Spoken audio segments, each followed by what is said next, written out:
காவலுக்கு நின்றேனே கண்ணீர் என்னம்மா பூமானே கையெழுத்து வந்தேனே காவலுக்கு நின்றேனே கண்ணீர் என்னம்மா பூமானே சாமி கொடுக்கல கொள்ளவரம் பொன்னாத புள்ள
முன்னாள் நடக்க வேண்டிய நாடகம் 3 நாளைக்கு பிறகு உங்களை தான் சந்திக்கணும் இருக்கும் போது அது எப்படி?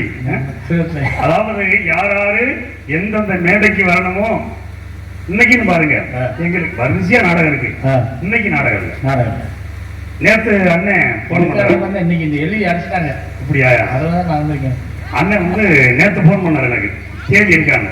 இந்த ஒரு தேதி மட்டும் நாங்க சொல்லிக்கிட்டே இருந்தோம், இந்த ஒரு தேதி மட்டும் இருக்கே, யாருமே இந்த ஒரு தேதிக்கு நாடகம் கொடுக்கலையே அப்படின்னு சொல்லிக்கிட்டே இருக்க. நேற்று போன் பண்றாரு அண்ணன். அப்ப அந்த ஒரு தேதியும் நாடகம் வந்துட்டோமா? இறைவன் நினைச்சதை யாராலும் தடுக்க முடியாது. ஆமா, ஒரு நாள் கூட வீட்டுல இருக்காம அவர் தடுக்க நினைச்சா யாரும் கொடுக்க முடியாது. கண்டிப்பா. அதனால இறைவன் நம்மளுக்கு எல்லாம் இங்க வந்து இவ்வளவு பேரையும் நம்ம சந்திக்கணும். சிச்சராபுரத்துல உள்ள பணத்தை வாங்கி நம்ம தான் சாப்பிடணும். அதே மாதிரி அருமையான ஆடியன்ஸ் நல்லா அமைதியா நாடகத்தை பாக்குறாரு. எந்த ஒரு கரைச்சலும் நாடகம் ஆரம்பிச்சதுல இருந்து எதுவுமே நடக்கிறது, எந்த கரைச்சலும் இல்லை. ஒரு சில ஊர்கள் போவோம், ஊரை கெடுக்கிறதுக்கு ஒருத்தன் போகணும். சரியா? அந்த ஊர் பேரை கெடுக்கிறதுக்கு 150 ரூபா இருந்தா ஒரே- போதும். அதான் 150 ரூபா சரக்கை வாங்கி குடிச்சுப்புட்டு கரைச்சலை பண்ணி அந்த கூட்டம், அதாவது ஒரு சத்தம் கேட்டுச்சுன்னா இருக்கிற கூட்டம் பூரா எந்திரிச்சு என்ன பண்ண, அங்க போய் என்ன நடக்குதுன்னு பார்க்க போயிடும். அப்ப நம்மளுடைய தொழில் பாதி. ஆமா. இன்னைக்கு இந்த ஊர்ல இவ்வளவு அமைதியா இருக்கீங்கன்னா நன்றி நன்றி நன்றி. இப்படி இருந்தாத்தே ஊரு நல்லா இருந்தா, இப்ப ஒரு ஊரு நல்லா இருக்குன்னா என்ன காரணம் தெரியுமா? அந்த ஊர்ல இருக்கக்கூடிய முக்கியஸ்தர்கள் இருக்கா பாருங்க, ஆமா, அவங்க கண்ணியத்தோடு நடந்துகிட்டா அந்த ஊரை சிறப்பா கொண்டு போயிடலாம். ரொம்ப கட்டுப்பாடான அப்ப இந்த ஊரு மிகவும் கட்டுப்பாடான ஊருன்றதை நம்ம கேள்விப்பட்டுக்கிட்டோம். ஆமா. அதே மாதிரி இன்னைக்கு ஆடியன்ஸ் நல்லா இருந்தாலும் ஒளிபெருக்கி பத்தியதா? ஒளிபெருக்கி சூப்பர்.